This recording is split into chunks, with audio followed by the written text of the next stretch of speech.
కాకినాడ నగరంలో క్లీన్ సిటీగా తీర్చిదిద్దేందుకు ప్రజలు సహకరించాలని నగరపాలక సంస్థ కమిషనర్ ఎన్వి సత్యనారాయణ కోరారు. గురువారం ఉదయం ఆయన కాకినాడ నగరంలో రెవెన్యూ కాలనీలో విస్తృతంగా పర్యటించారు. ఈ సందర్భంగా కాలనీలోని పార్క్ ను సందర్శించి అక్కడ నెలకొన్న సమస్యలను స్థానికులు, మాజీ కార్పొరేటర్ ఒమ్మి బాలాజీ కమిషనర్ దృష్టికి తీసుకువచ్చారు. వాటిని వెంటనే పరిష్కరించేలా చర్యలు చేపడతామని కమిషనర్ హామీ ఇచ్చారు.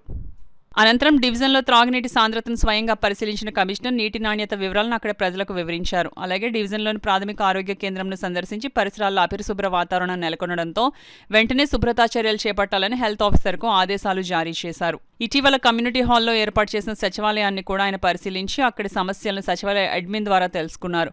డైరీ ఫామ్ ప్రధాన రహదారిపై పశువులను కట్టడం వల్ల వాహనదారులు, ప్రజలు ఇబ్బందులు పడుతున్నట్లు గమనించిన కమిషనర్ సంబంధిత పశు యాజమాన్యాలపై కఠిన చర్యలు తీసుకోవాలని అధికారులను ఆదేశించారు.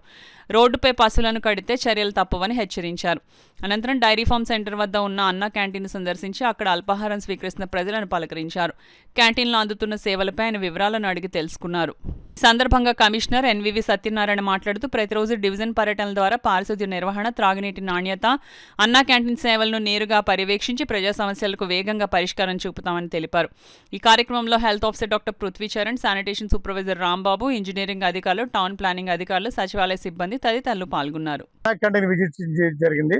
అన్నా క్యాంటీన్ సంబంధించి మరి ఎవరైతే మనకి ఇక్కడ భోజనం కానీ లేకుంటే టిఫిన్ కానీ చేస్తున్నారో వారి ఎడల మర్యాదపూర్వకంగా ఉండటం, వారికి సక్రమంగా చూసుకోవడం, వారి ఎడల మనం చక్కని గౌరవం ప్రదర్శించడం చేయవలసిందిగా స్టాఫ్ను కూడా ఆదేశించడం జరిగింది. మనం చక్కగా ఫిల్టరైజ్ వాటర్ ఇస్తున్నాము, శానిటేషన్ బాగుంది, పవర్ బాగా పనిచేస్తుంది. So everything is good. మీ మాటలైనా విన్నప్పుడు ఎవరైతే ఫుడ్ స్వీకరిస్తున్నారో they expressed very much satisfaction regarding the food supply. కాబట్టి దీన్ని మనం వినియోగించుకోవాలి. ఇంకొకటి ఏంటంటే కొంతమందికి మన ఇక్కడ ఉన్న నాయకులు కూడా నా రిక్వెస్ట్, మీ మ్యారేజ్ డేస్ కానీ లేదా మీ బర్త్డేస్ కానీ లేదా మీ పిల్లల యొక్క బర్త్డేస్ కానీ చాలా లగ్జరీస్గా మనం చేస్తుంటాం, చేసుకోండి.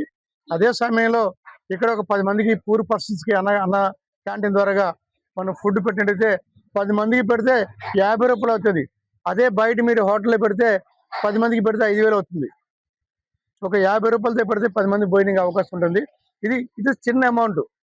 ఇది మిమ్మల్ని ఏమి వేరే విధంగా కాదు, అంటే మనం సాటి వాడికి సహాయం చేయాలనే సంకల్పంతో చెప్తున్న మాటలు తప్పించి మరో విధంగా కాదు.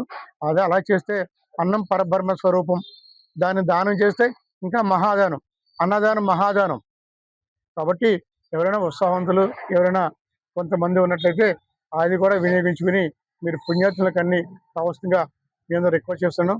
ముఖ్యంగా శానిటైజేషన్లో మరి లైటింగ్ విషయంలో కూడా చెప్పారు, లైట్లు కూడా రిస్టోర్ చేస్తున్నాము. ఏదైనా మీకు ఇబ్బంది వచ్చినప్పుడు మాత్రం ఈ పురమిత్ర యాప్లో మనం అప్లోడ్ చేసినట్లయితే they will be survey like anything.